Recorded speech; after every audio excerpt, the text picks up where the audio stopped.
자, 거룩한 주일 하나님 전에 나오신 모든 분들을 환영하며 주님의 평강이 여러분들과 여러분들 가족에 임하기를 간절히 기원합니다. 오늘은 모리아 산으로 가는 믿음의 길이라는 제목으로 하나님의 말씀을 전하고자 합니다. 오늘 본문 말씀을 드리기 전에 우리 한번 믿음에 대해서 하나님 말씀으로 어떤 믿음이 되어야 하는지를 한번 잠깐 점검해 보도록 하겠습니다. 로마서 1장 17절에서는 이렇게 말씀합니다. 복음에는 하나님의 의가 나타나서 믿음으로 믿음에 이르게 하나니 기록된 바 오직 의인은 믿음으로 말미암아 살리라 함과 같으니라 라고 말씀합니다. 하나님의 의가 나타나서 믿음으로 믿음에 이르게 하신다라고 말씀하고 있으며, 또한 오직 의인은 믿음으로 말미암아 산다라고 오늘 로마서 1장 17절에서 말씀을 하고 있습니다. 의인은 구원을 받은 이들을 말합니다. 하나님과 화해된 이름이며 또한 하나님의 자녀된 이름인 것입니다. 죄인이기에 믿음으로 구원을 받는다라고 할 것입니다. 웨슬리 목사님은 기독교는 구원을 위해 존재한다라고 말씀을 하시기도 하셨습니다. 그 구원은 믿음으로 얻게 되기 때문에 믿음은 매우 중요하다라고 할 것입니다. 믿음과 신앙은 같은 말입니다. 간단히 말해서 믿음은 순수한 우리말이 되는 것이고 신앙은 한자어인 것입니다.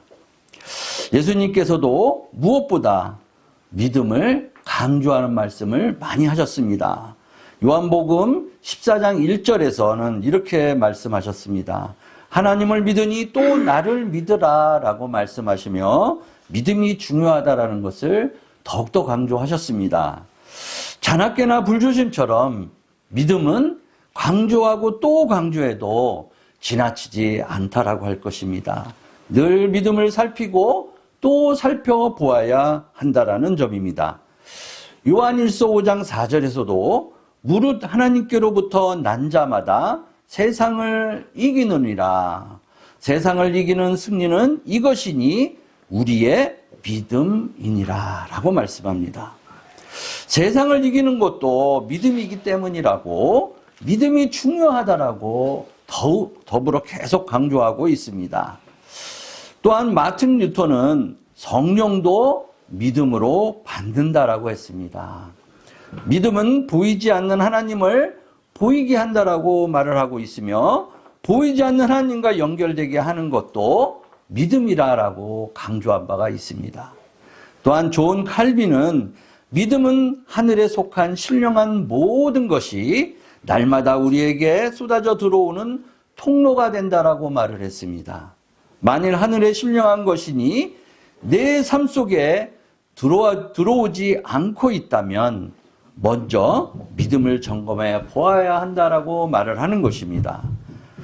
우리가 막혀있는 수도관을 점검을 해보면 찌꺼기가 가득하게 막혀 있어 수압도 약해지고 또한 녹물이 발생하게 되며 결국 약한 부분이 터져버리게 되는 것처럼 믿음이 단절됨도 분명히 심각한 문제이지만 믿음의 통로가 점점 막혀가고 있다는 것은 더 큰 문제라고 할 것입니다.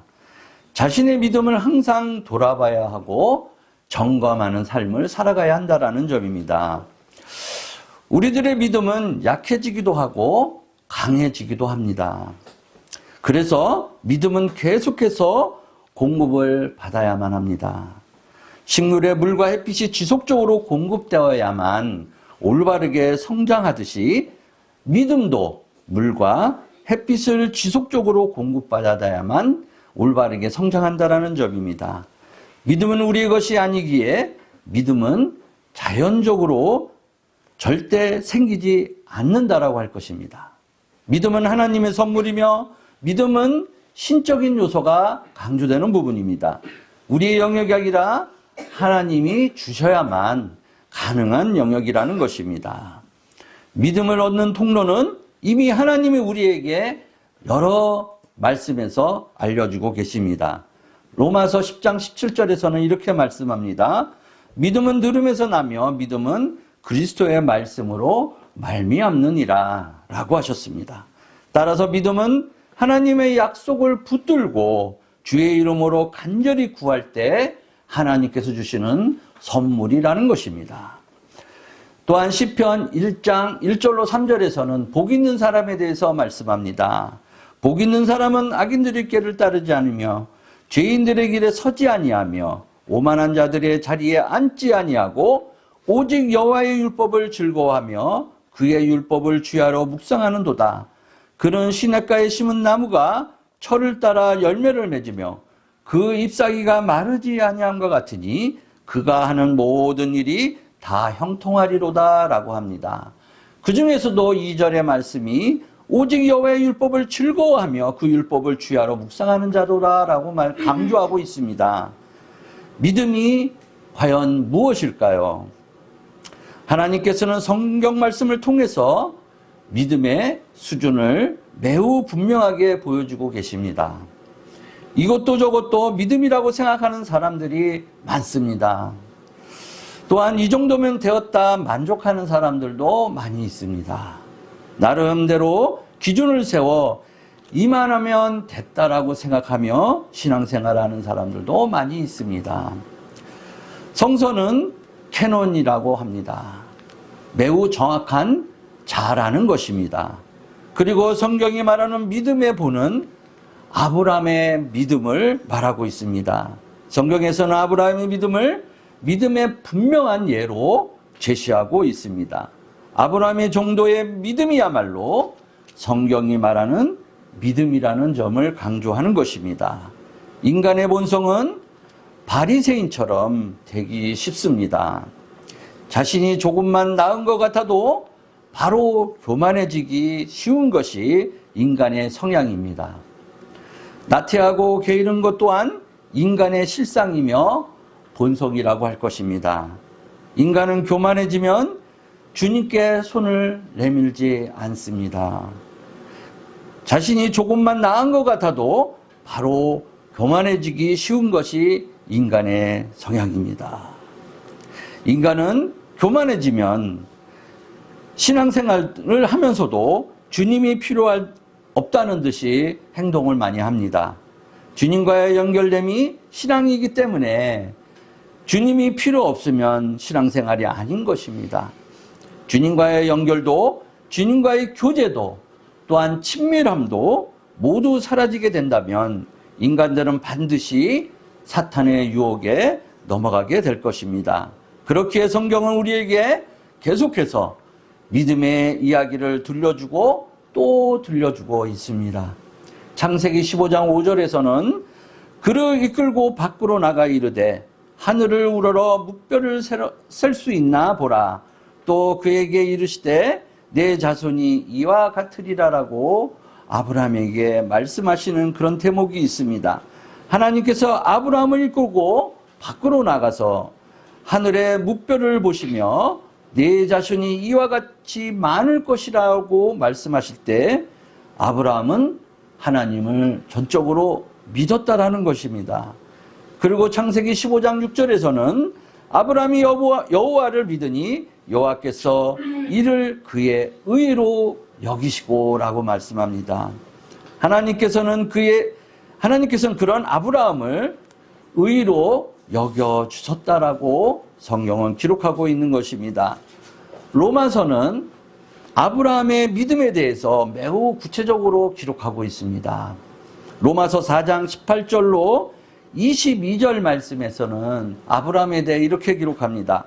아브라함이 바랄 수 없는 중에 바라고 믿었으니 이는 내 후손이 이가 되리라 하신 말씀대로 많은 민족의 조상이 되게 하려 하심이라.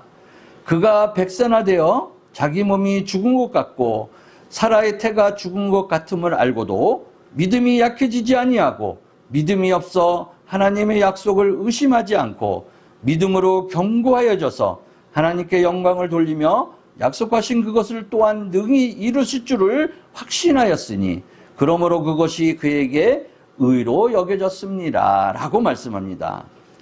또한 24절에서도 의로 여기심을 받을 우리도 위함이니 곧 예수 우리 주를 죽은 자 가운데서 살리신 이를 믿는 자니라 라고 말씀합니다. 이 24절의 말씀이 매우 중요하다라고 할 것입니다.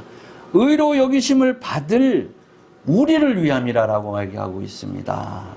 성경은 아브라함뿐만 아니라 앞으로 믿을 우리를 위한 것이다 라고 말씀하고 있습니다. 따라서 하나님께서는 우리의 믿음을 보고 계시고 믿음을 통해 놀라운 일을 드러내고 계신다라는 것입니다.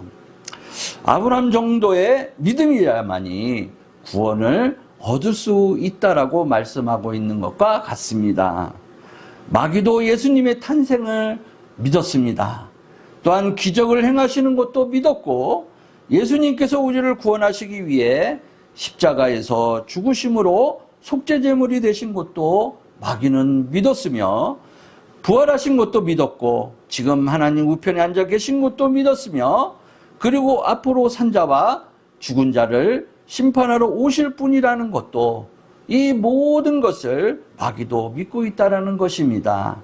그런데 마귀도 믿고 있는 이 믿음을 교만한 자세로 대응해서는 안 된다라는 점입니다. 갈라디아서 5장 6절에서는 이렇게 기록합니다. 그리스도 예수 안에서는 할례나 무할례나 효력이 없으되 사랑으로서 역사하는 믿음뿐이니라 라고 말씀합니다. 참 믿음은 그리스도 예수 안에서 사랑으로 역사하는 믿음이라고 말씀하는 것이며 이 사랑으로 역사하는 믿음을 가진 이가 참 그리스도인이라는 것을 강조하는 부분입니다.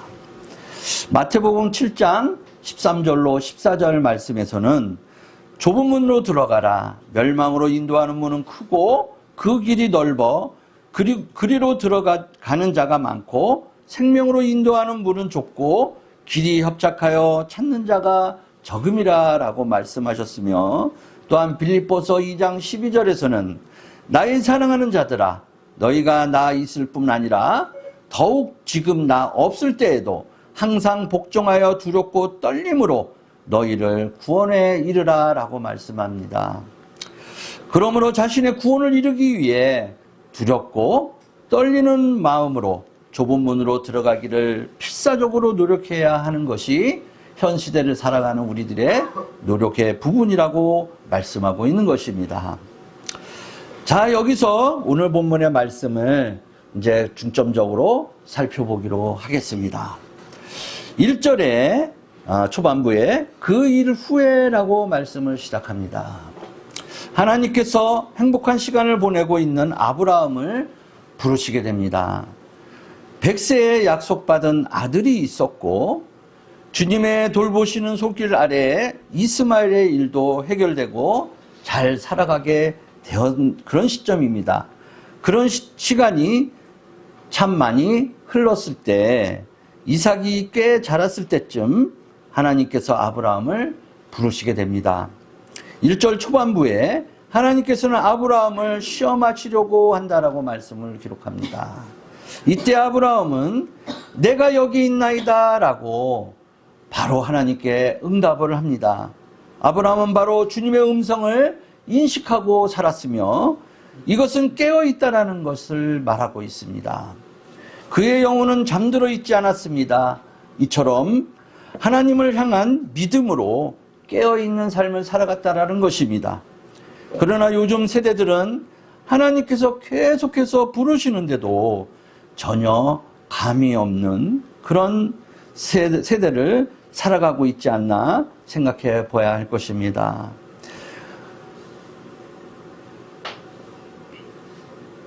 이처럼 믿음은 하나님의 부르심에 깨어있는 것이라고 할 수 있습니다.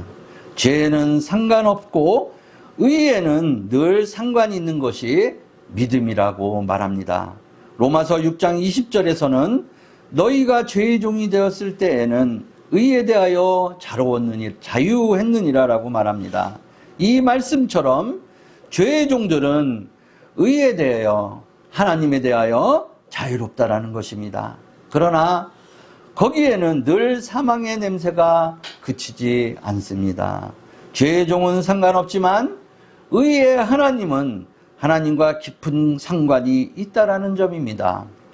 상관이라는 한자를 보면 서로 상자에 관계할 관자로 사용합니다. 관자는 특히 들어갈 문자에 실사자가 있는 모양입니다. 서로의 관계가 얽히고 설켜서 끊을래야 끊을 수 없는 그런 형상을 갖고 있는 문자입니다. 우리 그리스도인들은 늘 하나님의 말씀, 하나님의 뜻에 귀 기울이고 말씀에 순종해야 합니다. 하나님과의 관계를 끊을 수 없다는 것이며 그 가운데 자유함을 얻어야 할 것입니다.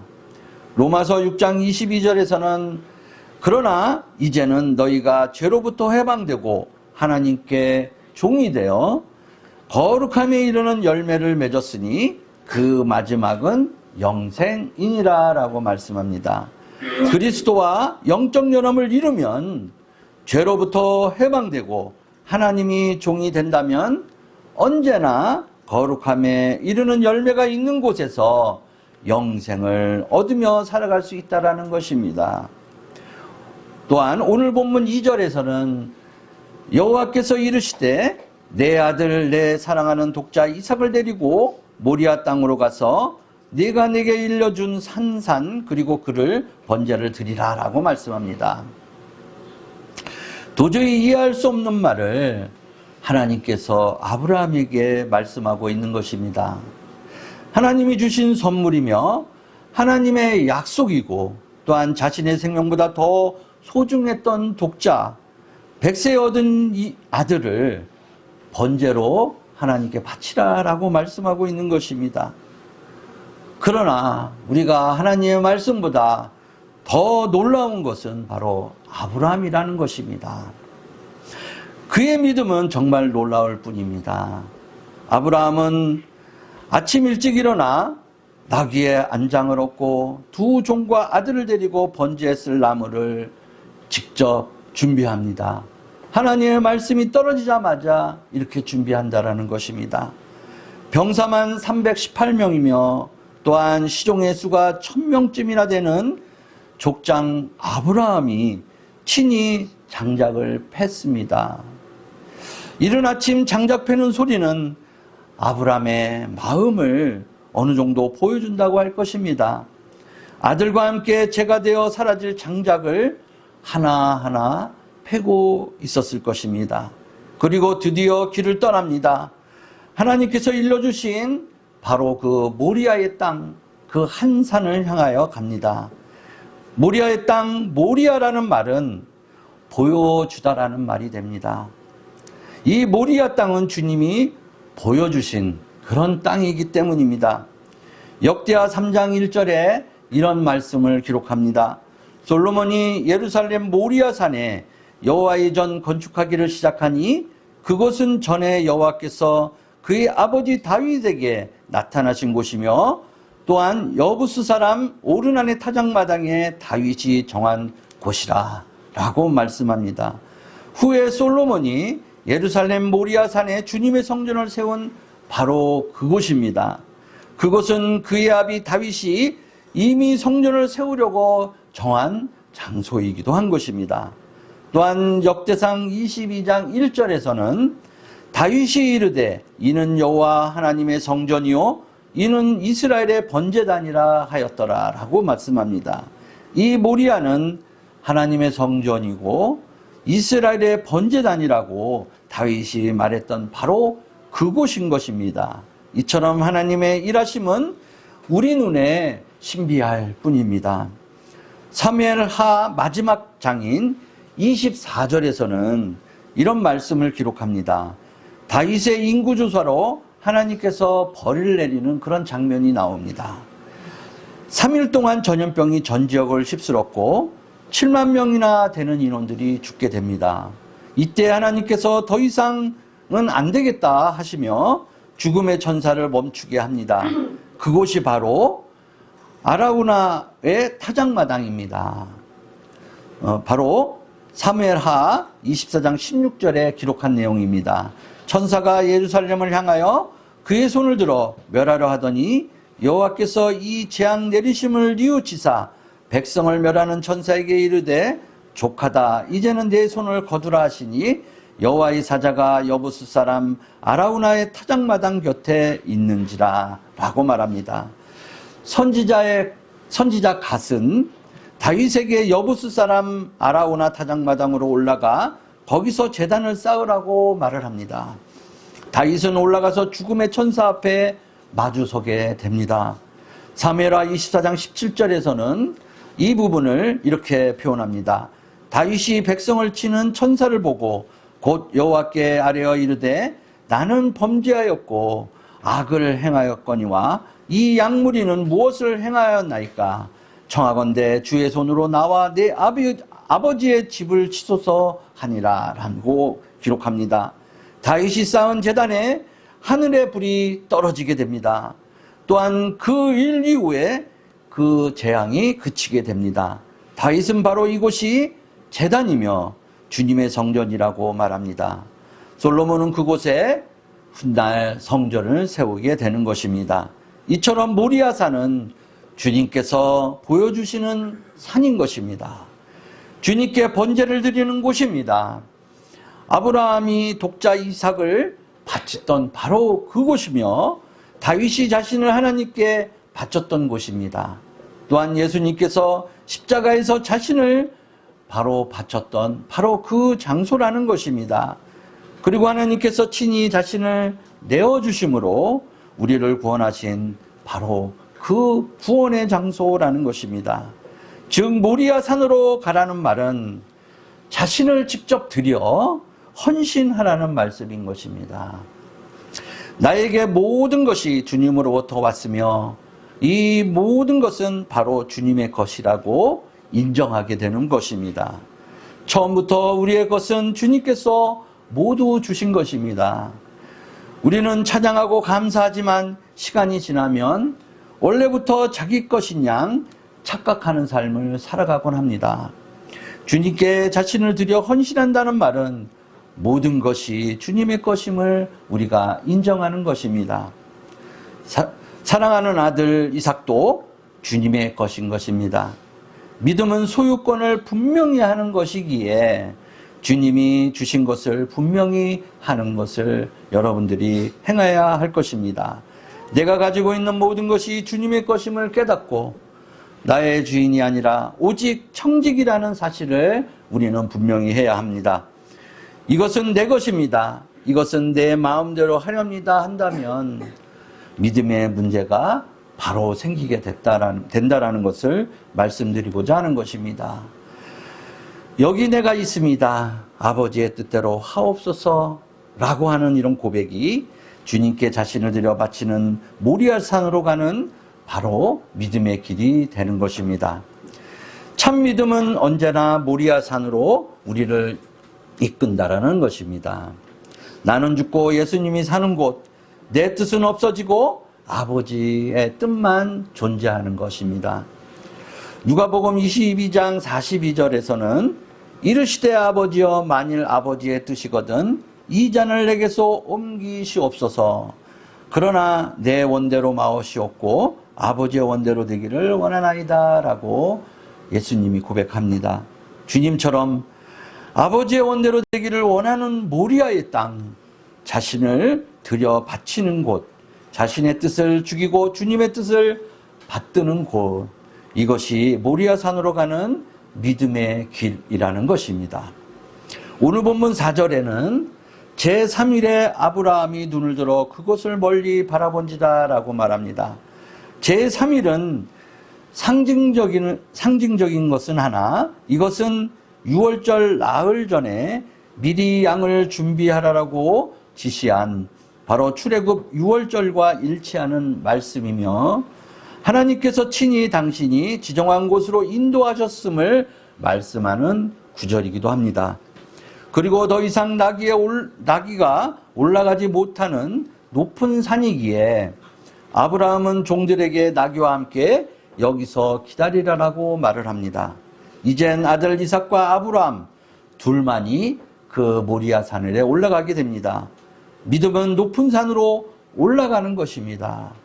아브라함도 모세도 다윗도 예수님도 마지막이 다가오면 높은 산으로 올라가는 것입니다. 믿음은 중간에 미끄러져 내리는 것이 아닙니다. 저 높은 곳을 향하여 날마다 나아가고 올라가는 것입니다. 그것이 믿음인 것입니다.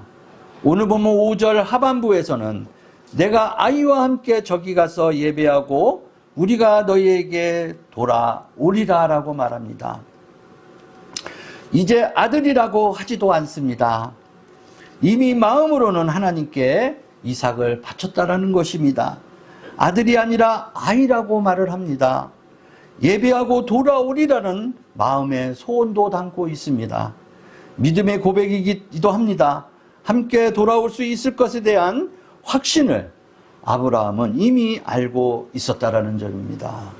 비록 지금 이삭이 죽음을 당할지라 할지라도 하나님의 능력에 의해 다시 살아날 줄을 그는 믿었다라는 점입니다. 히브리서 기자도 이 부분에 대해 이렇게 기록하고 있습니다. 히브리서 11장 19절에서는 그가 하나님이 능히 이삭을 죽인 자 가운데서 다시 살리실 줄을 생각한지라 비유컨대 그를 죽은 자 가운데서 도로 받은 것이니라 라고 말합니다. 아브라함이 소돔과 고모라를 위해 계속해서 하나님과 의인에 대해 아브라함 이야기를 해보았지만 결국 소돔과 고모라는 사라지고 말게 됩니다. 하나님께서 한 번 한다고 하시면 그 일은 반드시 일어난다라는 것을 알았고 하나님의 말씀이 얼마나 단호하신지를 아브라함은 이미 알고 있었다는 점입니다. 오늘 본문 6절에서 아브라함이 이에 번제나무를 가져다가 그의 아들 이삭에게 지우고 자기는 불과 칼을 손에 들고 두 사람이 동행하더니라고 말씀합니다. 번제나무를 아들 이삭에게 지우게 합니다. 그리고 자신은 불과 칼을 들고 올라가게 됩니다. 이러한 상태로 두 사람이 동행합니다. 아브라함이 믿음의 조상이니 그의 아들인 이삭은 믿음의 아들이라고 할 것입니다. 아버지도 아들도 믿음으로 산을 올라가게 됩니다. 여러분에게도 부모님과 자녀들이 함께 이 믿음의 길을 걸어가는 축복이 임하시기를 간절히 기원해 봅니다. 믿음의 대가 끊긴다는 것은 분명 축복이 아닐 것입니다. 주여, 부모와 자녀가 함께 주님께 걸어가는 축복이 우리 가족에 임하게 해달라고 여러분들은 기도하셔야 할 것입니다. 또한 눈물 지어 기도하고 또 기도해야 할 것입니다. 이때 오늘 본문 7절에서는 불과 나무는 있거니와 번제할 어린 양이 어디 있나이까? 라고 이삭이 묻게 됩니다. 이삭은 이미 아버지와 함께 여러 번 번제 제사를 드렸을 것입니다. 제사를 많이 보았고 제사가 익숙했을 것입니다. 그런데 이삭의 첫 번째 말은 무엇이었습니까? 바로 어린 양에 대한 질문이었습니다. 여러분 자녀들도 첫 번째 말이 이처럼 어린 양이신 예수님이 먼저 나오는 그런 축복이 임하기를 바랍니다. 세상이 아니라 장난감이 아니라 돈이 아니라 바로 예수님 그리고 그분의 사랑이 자녀들 마음속에 깊이 새겨져야 한다는 것입니다. 자녀가 어렸을 때 이 기회를 놓치는 사람들이 요즘은 너무나 많이 있다는 점 때문에 말씀드리는 것입니다. 그리고 믿음은 주님께서 준비하여 주심을 믿는 것입니다. 8절에서 아브라함이 이르되 내 아들아 번제할 어린 양은 하나님이 자기를 위하여 친히 준비하시리라 하고 두 사람이 함께 나아가서라고 말씀합니다. 준비하여 주시는 하나님을 믿는 것이 바로 믿음인 것입니다. 갈 바를 알지 못하지만 바랄 수 없는 상황이지만 주님께서 친히 준비하시리라고 하는 것을 믿는 믿음으로 무거운 발걸음을 재촉하며 나아가는 것이 바로 믿음일 것입니다. 실제로 하나님은 모든 것을 준비하고 계셨습니다. 순양을 올려보내고 계셨습니다. 순양은 왜 올라가는지도 모르는 채 하나님의 이끄신 가운데 올라갔을 것입니다. 사랑하는 성진가족 여러분, 하나님께서는 지금 이 시간도 일하시고 계십니다. 내 눈에 보이지 않고 알 수도 없으나 주님께서 보이지 않는 곳에서 우리를 위해 지금도 일하시고 계신다라는 것입니다. 이를 믿는 주님께 모든 것을 맡기고 신뢰한다면, 내가 져야 할 번제나무인 내 십자가를 지고 올라가게 된다면 여러분들에게 틀림없는 믿음을 형성할 수 있는 축복이 임하게 될 것입니다. 또한 9절에서는 하나님이 그에게 일러주신 곳에 이른지라 라고 말씀합니다. 우리는 모르지만 아브라함은 그것을 이미 알고 있었습니다. 신앙은 개인적인 것입니다. 각자에게 주시는 무언가가 있다라는 것입니다. 믿음은 주님께서 가라 하신 곳에 가야 되는 것이고 서라 하신 곳에 서는 것입니다.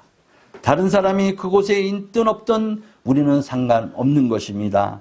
요즘은 주님의 말씀과 상관없는 곳으로 가는 이들이 많지만 아브라함은 주님께서 일러주신 바로 그곳에 이르게 된 것입니다. 아브라함은 그곳에 제단을 쌓게 됩니다. 나무를 벌려놓습니다.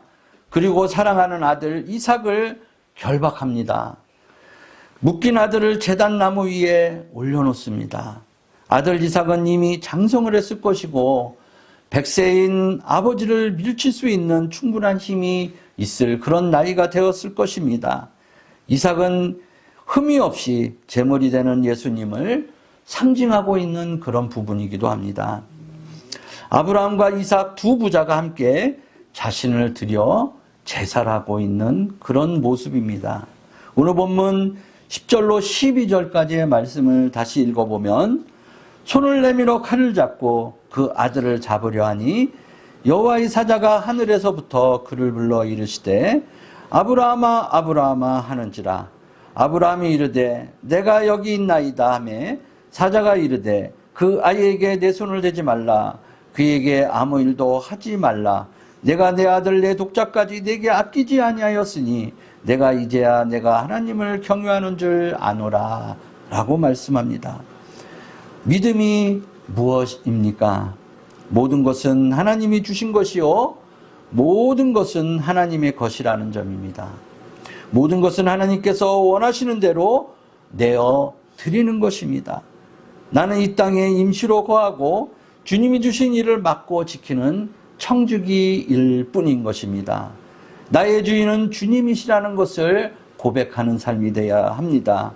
주님이 명하시면 어떤 것도 아깝지 않는 것이고 전혀 주저함도 흔들림도 없이 행동하는 것이 바로 믿음이라고 할 것입니다. 이 믿음은 쉽지 않습니다. 아니, 욕심과 집착이 많은 인간에게는 절대 불가능한 일일 것입니다. 오직 하나님의 도움으로만 이런 일이 가능할 것이요, 또한 믿음은 하늘의 일이라고 그래서 말하는 것입니다. 13절 14절의 말씀은 이렇게 얘기합니다. 아브라함이 눈을 들어 살펴본 즉 한 수장이 뒤에 있는데 뿔이 수풀에 걸려 있는지라. 아브라함이 가서 그 수장을 가져다가 아들을 대신하여 번제로 드렸더라. 아브라함이 그 땅의 이름을 여호와 이레 하였으므로 오늘날까지 사람들이 이르기를 여호와의 산에서 준비되리라 하더라 라고 말씀합니다. 여호와의 산, 모리아의 산에서 준비되리라 라고 말씀을 마무리하고 있습니다. 하나님께서는 아브라함에게 다시 복을 약속하십니다. 이전에 약속하신 복과는 정도가 다를 정도로 아주 큰 복을 아브라함에게 주시게 된다는 점입니다. 하나님이 자신을 절대 버리지 않는다는 것이 믿음이며 자신을 위해 미리 준비하고 계심을 믿는다라는 점입니다. 눈에 보이지 않아도 그분을 우리는 신뢰하여야만 합니다. 주님을 믿고 주님의 뜻에 따라 담대히 걸어가고 또한 주님의 뜻에 순종하여 자신을 드러내 헌신한다라는 것, 한다면 그곳에서 축복의 사건이 일어나게 된다라는 것입니다. 이것이 구원을 얻는 믿음인 것이고 아브라함의 믿음이라고 할 것입니다.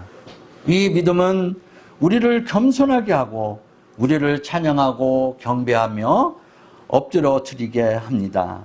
우리도 이런 믿음을 살게 해달라고 부르짖고 간구하는 여러분들이 되시기를 바랍니다. 주님께서 준비하시다는 것을 믿고 두려움 없이 담대히 올 한 해를 걸어가시는 여러분들이 되시기를 바라겠습니다. 주께서 명하신 보여주신 땅 모리아 산으로 올라가기를 바라겠습니다. 한 걸음 한 걸음 주님과 함께 주님께서 보여주시는 곳으로 발을 내딛는 것이 믿음이라 할 것입니다. 주의 뜻에 매여 주님의 뜻대로 나아가는 것이 참 믿음입니다. 주님과 상관이 있는 것이 믿음인 것입니다. 오카눈 목사님은 이런 말씀을 하셨습니다. 문제는 언제나 얼마나 심하게 요동치느냐가 아니라 문제 너머에 계신 하나님을 보고 있느냐 보지 못하고 있느냐에 달려있다라고 말씀했습니다. 또한 간단한 예화가 하나 있습니다. 돛담배 선원들을 훈련하는 법이 있다라고 합니다. 높은 돛 위에 올라가서 망도 보게 하고 돛도 내리고 올리는 그런 일도 하게 한다라고 합니다. 그런데 파도가 높아 배가 많이 흔들리기 시작하면 돛 위의 높은 곳은 흔들림이 너무 심해서 정신을 차릴 수가 없다라는 것입니다. 그러면 밑에서 노련한 뱃사람들이 이 훈련을 받는 선원에게 이렇게 외친다고 합니다. 바다를 보지 말고 하늘을 바라봐라 라고 한다고 합니다. 제자들은 세상에 보내신 예수님께서는 나를 보라 하셨습니다. 마태복음 28장 20절에서는 볼지어다 내가 세상 끝날까지 너희와 함께 항상 함께 있으리라 라고 말씀합니다. 바로 주님을 보라라고 말씀하시는 것입니다. 세상에 흔들리고 마음이 흔들릴수록 하나님을 바라보아야만 합니다. 하나님의 약속을 신뢰하면서 하나님의 뜻을 따라야만 합니다. 주께서 가라고 하시는 모리아산, 주님께서 보이시는 그곳을 향해 머뭇거리지 말고 한 걸음 한 걸음 나아가야 합니다. 그 높은 곳으로 나아가 자신을 들여 헌신하며 주님께 제사 드려야 합니다. 그때 주님께서 친히 준비하신 일들이 얼마나 놀랍고 큰지를 깨닫고 감사와 찬양을 올려드리게 될 것입니다. 믿음의 길에는 언제나 하나님의 상이 있습니다. 그것은 주님이 준비해 놓으신 바로 큰 상인 것입니다. 주님이 주신 상은 세상 그 무엇과도 비교할 수 없는 놀라운 것들이로 가득 차 있습니다. 늘 부족함과 연약함을 보이던 아브라함이 이제는 변했습니다. 오직 믿음으로 살게 된 것입니다. 모든 것은 하나님의 손에 맡기게 되었습니다. 욕심도 집착도 두려움도 놀람도 그에게는 없게 되었습니다. 아들 이삭도 이젠 하나님의 것이 되었습니다. 모든 일을 하나님께 맡기게 되었습니다. 참된 자유와 기쁨이 아브라함과 이삭에게 임하게 되었습니다. 이것이 아브라함의 믿음이며 이것이 성경이 말하는 진짜 믿음인 것입니다. 올 한 해 믿음으로 세상을 이기는 성진 가족이 되시기를 바랍니다. 믿음은 지금도 보이지 않는 곳에서 친히 일하시는 주님을 보게 하는 것이기에 믿음을 간절히 구하는 여러분들이 되시기를 바랍니다. 믿음의 눈은 저 높은 곳을 바라보고 향하게 합니다. 그러하기에 우리를 위해 준비하신 하나님을 기대하는 한 해가 되었으면 합니다. 모리아산으로 가는 믿음의 길은 이삭이 죽는 죽음의 길이 아니라 새로운 믿음을 바라보게 하는 희망과 소망의 길이 되었습니다. 그러기에 찬송을 부르며 주를 따라가는 길이 되었던 것입니다. 살아있는 믿음이 필요한 시대와 시기인 만큼 언제 어디서나 모리아산을 바라보며 믿음을 구하는 성진가족 모두가 되시기를 주님의 이름으로 축원합니다. 아멘.